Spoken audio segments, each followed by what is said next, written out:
വേദപുസ്തകത്തിന്റെ ആരംഭം മുതൽ അവസാനം വരെയും നാം പഠിച്ചാൽ ദൈവം സാഹചര്യങ്ങൾക്കപ്പുറത്ത് പ്രവർത്തിക്കുന്നവരാണ്. പരിമിതികൾക്കപ്പുറത്ത്, സാധ്യതകളില്ലാത്തിടത്ത്, എല്ലാം കൈവിടപ്പെട്ടിടത്ത്, എല്ലാവരാലും കൈവിടപ്പെട്ടവരുടെ ഇടയിൽ, ഉപേക്ഷിക്കപ്പെട്ടവരുടെ ഇടയിൽ, എഴുതിത്തള്ളിയവരുടെ ജീവിതത്തിൽ പ്രവർത്തിക്കുന്നവനായ ദൈവത്തെ അല്ലേ ഇന്നുവരെയും നാം കാണുന്നത് മുഴുവൻ.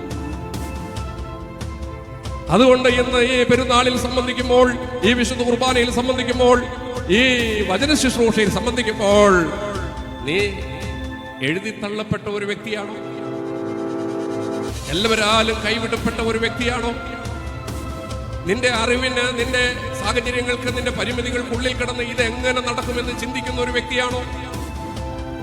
ഇതുവരെ നീ കണ്ടും കേട്ടും അറിഞ്ഞും മനസ്സിലാക്കിയും വെച്ചും ഉള്ളതിന് അപ്പുറത്ത് നിൽക്കുന്നവനാണ് ദൈവമെന്ന് നീ അറിയുമോ?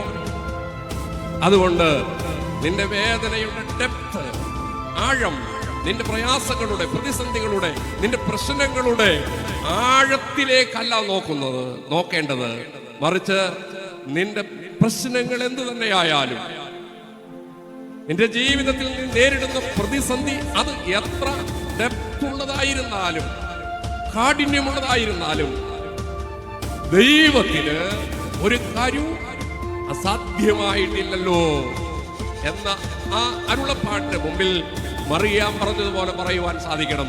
ഇതാ ഞാൻ കർത്താവിന്റെ ദാസി, അവിടുത്തെ ഇഷ്ടം പോലെ എനിക്ക് ഭവിക്കണം.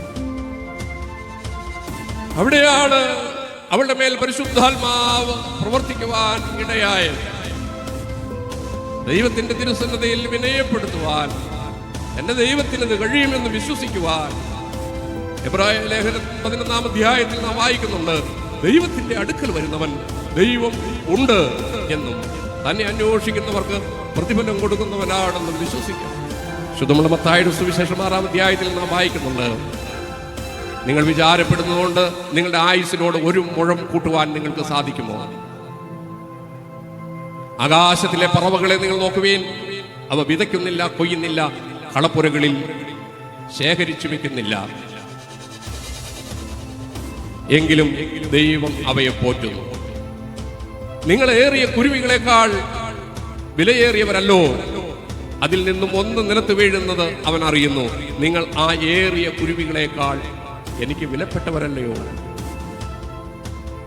വാത്സല്യമുള്ളവരെ, നിങ്ങളുടെ തലമുടി നാരിഴകൾ കൂടി എണ്ണപ്പെട്ടിരിക്കുന്നു, അതിൽ നിന്നും ഒന്ന് നിലത്ത് വീഴുന്നതും അവൻ അറിയുന്നുവെന്ന് നമ്മുടെ കർത്താവ് കൽപ്പിച്ചിരിക്കുന്നു. ആകയാൽ ദൈവത്തിന്റെ അടുക്കൽ വരുമ്പോൾ ദൈവമുണ്ട്, തന്നെ അന്വേഷിക്കുന്നവർക്ക് പ്രതിഫലം കൊടുക്കുന്നവനാണെന്ന് വിശ്വസിക്കണം.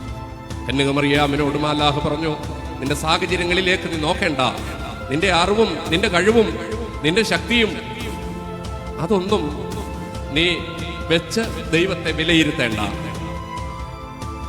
ദൈവത്തിന്റെ പരിശുദ്ധാത്മാവ് നിന്റെ ജീവിതത്തിൽ പ്രവർത്തിക്കും. അത്യുന്നതിന്റെ ശക്തി നിന്റെ കുടുംബത്തിന്റെ മേൽ വരും. അപ്പോൾ നിന്റെ ജീവിതത്തിൽ നിനക്ക് അസാധ്യമെന്ന് തോന്നുന്ന കാര്യങ്ങളൊക്കെയും അവൻ നിവർത്തിച്ചു തരും. എന്തെന്നാൽ ദൈവത്തിനൊരു കാര്യവും അസാധ്യമായിട്ടില്ലല്ലോ.